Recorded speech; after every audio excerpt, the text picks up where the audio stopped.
Don't let us off the hook. If we're not doing our job, then get somebody else in office, whether it's a mayor, a council member, an assembly member, no matter who we are. Don't let us off the hook. You have a chance to exercise your right in a real way. So when you look at Ferguson, remember it connects to some of these smaller things as well. It's not just something that happens overnight. It's an accumulation of a lot of things that happen day in and day out. Here's the last thing I'm going to say, and then I'm going to close with what I'd like to have happen here today. Think about this notion of 3 strikes.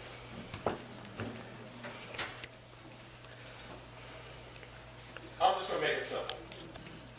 That a certain group of people can participate with an illegal drug called cocaine, and it'd be a misdemeanor. And another group of people who look a little different participate in something called crack, and it's a felony. That makes no sense. So what we need to do is create an environment that's fair and just. So the Ferguson thing, if we want to do right by Michael Brown and his family, then his death cannot be in vain. That means that we've got to do our part here in Sacramento to create the right environment, to create this fair and just environment. That's real. And you know what? As ACT here, we have people from ACT, somebody from ACT here. These members from ACT, they've already went out to Ferguson to lend their support. I, as a mayor, I've been asked to go out 4 times already. And I said, quite honestly, I got to talk to my community first. So I'm here today to hear from you and what we can do going forward. And then, if it's appropriate for me to represent the mayors around the country or our perspective in Sacramento, I'm happy to go to Ferguson and create an environment where we have the right dialogue, working at meaningful solutions. So I need you to understand today is the beginning of a dialogue in Sacramento where we educate our public and you educate our police department. You have to make that happen. That's number 1. Number 2, we've got to make sure that we come out of here today with active solutions. Yes, input and education is important, but we want to be action-oriented. So we want to walk away from here today with 2 or 3 concrete things that we need to be doing in Sacramento. I told you what I want. I want a diverse police department. I want racial profiling to be real. And I want you guys, I'm sorry, the Racial Profiling Commission to be real. That's already real.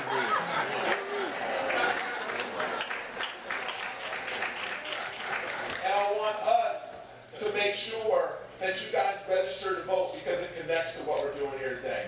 So again, I want to thank you all for coming out. Thank you for giving me a moment to talk about a very important topic.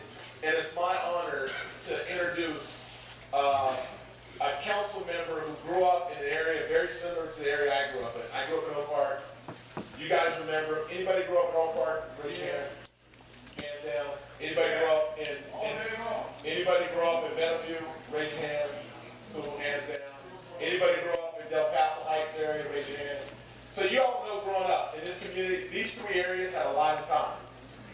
And right now we have a person from Sacramento who's in office and elected by you, and we have a council member in Del Paso Heights who grew up in that area who's representing that area. And our parents and people that we grew up with, we remember the riots on 35th. We remember when the Black Panther movement was strong in this community, and then unfortunately it was a shooting where one of those Black Panthers shot a police officer. It's real in our community too. And Alan Warren gets it. I mean, this guy is our conscience when it comes to our community. Please give a round of applause for Councilmember Alan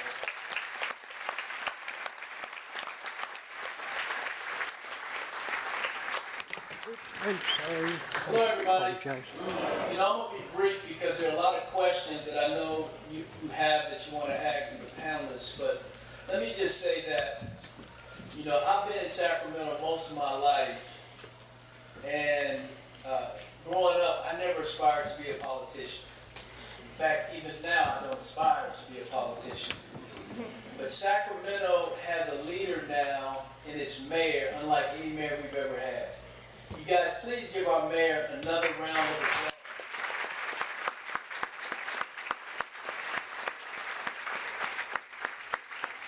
This whole issue, you guys, tonight is really, you know, it's really around the sensitivity of race and how difficult it is for us to talk about racial issues. and yet we know it exists. You know, it's always the elephant in the room. And a lot of people, you know, when they think about race, they have negative thoughts about race. But that's not the way I see race. You know, I've had the blessing of getting to know the wonders, the beauties, the joys of people from a variety of cultures, races, religions. And I believe that we should embrace that, take the best from it, and go forward as a community, and we don't do enough of it. So we have to, as sensitive as it is, as painful as it might be, because some of us, in fact all of us, have had racial experiences and probably some negative racial experiences. I remember my mother telling me when she was a young girl walking to school, and she was trying to explain to me the difference between, you know, black people and what was going on when she was growing up with some of the white kids in her community. And I was probably about 6 or 7. And she was telling me that, son, you know, the world is like this right now. And the world she was explaining to me was not the world that I had envisioned, you know, reading all the books that you read when you're a kid and you watch TV. It never occurred to me that I never saw any black people on TV at that age. But I thought the world was this beautiful, accepting place. And she would tell me that, son, when I was walking to school as a young girl, students and people that lived in and around our community would say, "Nigger, where are you going?" And they would call her nigger. My mother, to me, my mother is the most precious person in the world. And that hurt me so that it immediately shocked me into a whole new presence, a whole new reality for me as a young black man growing up in Sacramento, California. And my mother would continue to teach me lessons like that. Not to have me be fearful of the world that I was living in, but she wanted me to be aware. She wanted me to have this real consciousness of the society in which, you know, we were living in. And then as I got a little older, I saw the movie Roots. And I saw the painful journey of Africans to this country through that movie.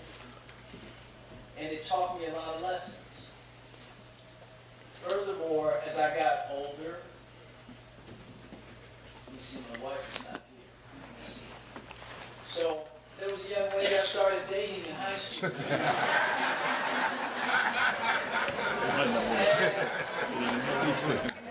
and I learned some more lessons. Right? That love will cross boundaries. Affection, tenderness, kindness, as well as the stuff on the other side of that, the negative stuff. It crosses racial, you know, boundaries. When I was about 25, a Caucasian man took me under his wing and said, "Young man, you have potential. And I want to help you in a way that I think will benefit you and your family." And I was a stockbroker. I was doing pretty well. And he said, "I think that you can have a career in real estate development." And this was a very successful man. And he would constantly just talk to me about what I could do, about what the kind of potential that he saw in me. Loaned me money when I started my company 25 years ago. And I say that because now 25 years to this day, that company is still in existence, still employing people, still contributing to our economy, and has done okay by me and my family. Some of you have heard of that company. It's called New Phase Development. It is still very active today. But let me just say that there are 3 things that are very important. One is race, extremely important. And we need to get past whatever barriers we have to really deal with this issue because the world is changing. All of us are mixed with something. All of us. The other thing we got to deal with is we have to understand when there's pockets of our community that get left behind, that impacts all of us. All of us. So, as the mayor said, we have to be concerned enough about our people in these communities that get left behind to encourage, support, and help them register to vote. The mayor also said you got to hold us accountable, because you do. All of you have to hold us accountable, the electeds and the so-called leaders. But in reality, you have the control. You give up that control when you don't register and you don't vote. You give up that authority. The last thing I will say is that it's about economic opportunity. Because if we don't have jobs for our young people, what are they left to do? Yep. Besides be frustrated, angry, mad, walking around mean mugging people. You know what I mean? Because the society has discarded them and left them behind. And so when they encounter a police officer, that may not be the most pleasant encounter.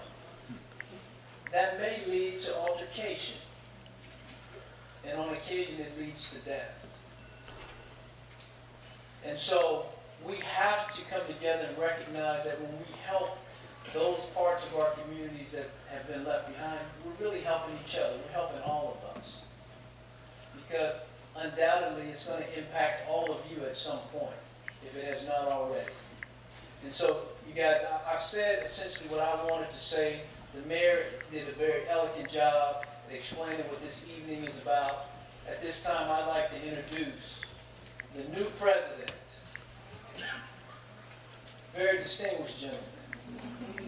I've had the privilege of knowing him for close to 30 years. I was a baby, he was a grown man. But ladies and gentlemen, let me introduce you to the president of the NAACP, Mr. Stephen Webb. You guys give him a round of applause.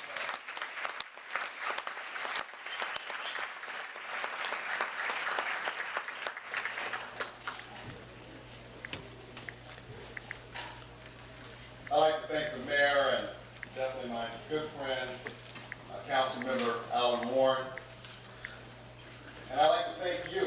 I would like you to just take a look around the room and see, one, all the people that are in the room, all the diversity that's in the room. There is a true concern, but it's also a coming together of people. Applaud yourself for being here.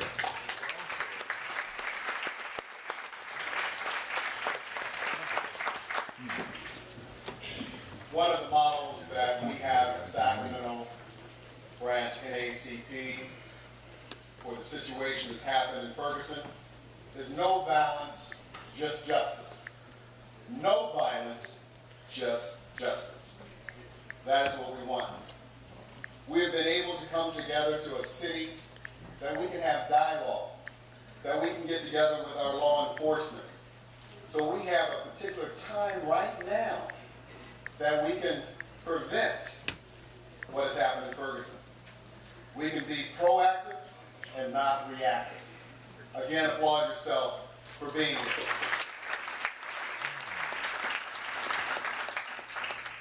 I do want to do just a little housekeeping. I want to commend Betty Williams, who is my first vice president, NAACP. She was not introduced, and I want to make sure she gets her acknowledgement.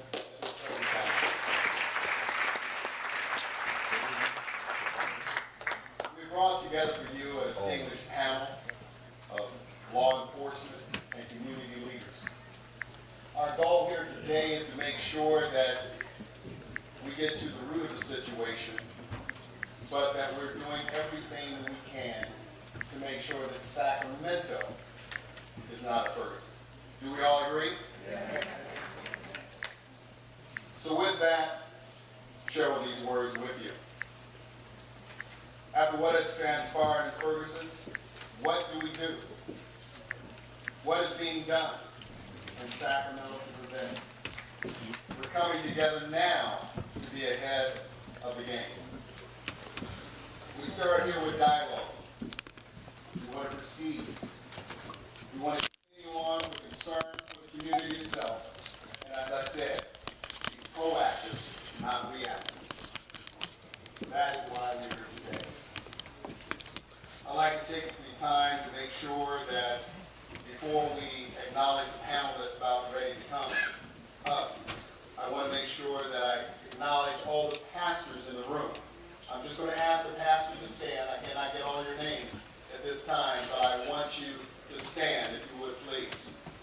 Letting us know that we do have spiritual presence.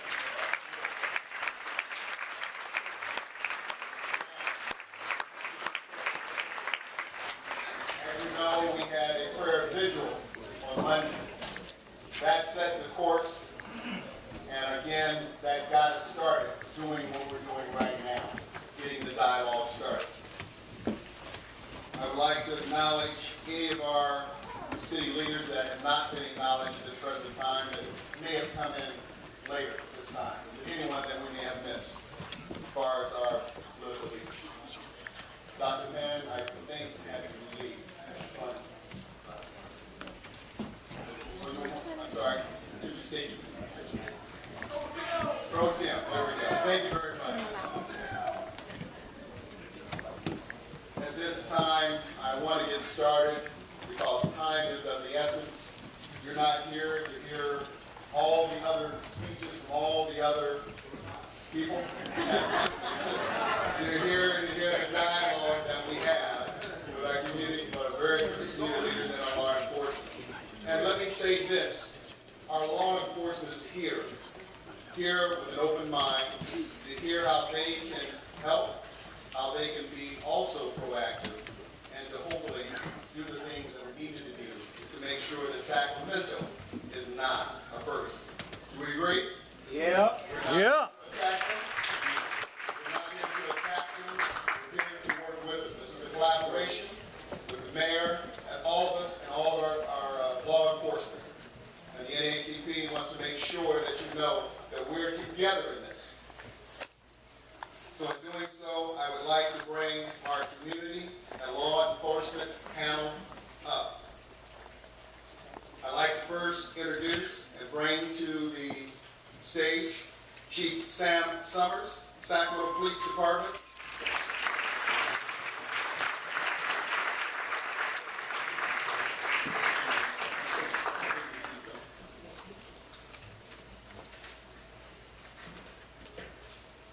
I'd like to bring Chief Eric Menez. He's with the Sacramento County Sheriff's Department.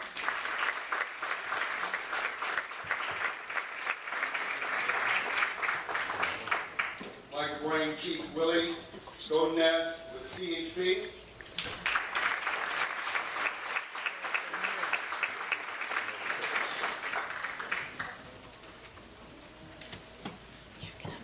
We'd like to bring Pastor Alice Batter Banks from Christian Fellowship Missionary Church.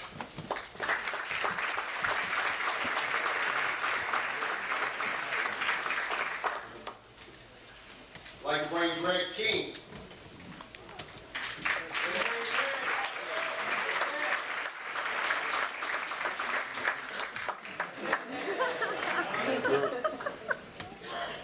We'd like to bring Robert Phillips, Boys and Men of Color, Sierra Health Foundation.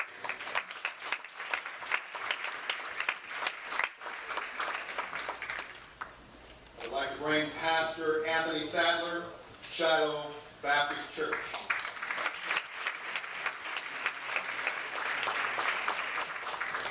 And last but not least, Franklin Jackson with 100 Black Men.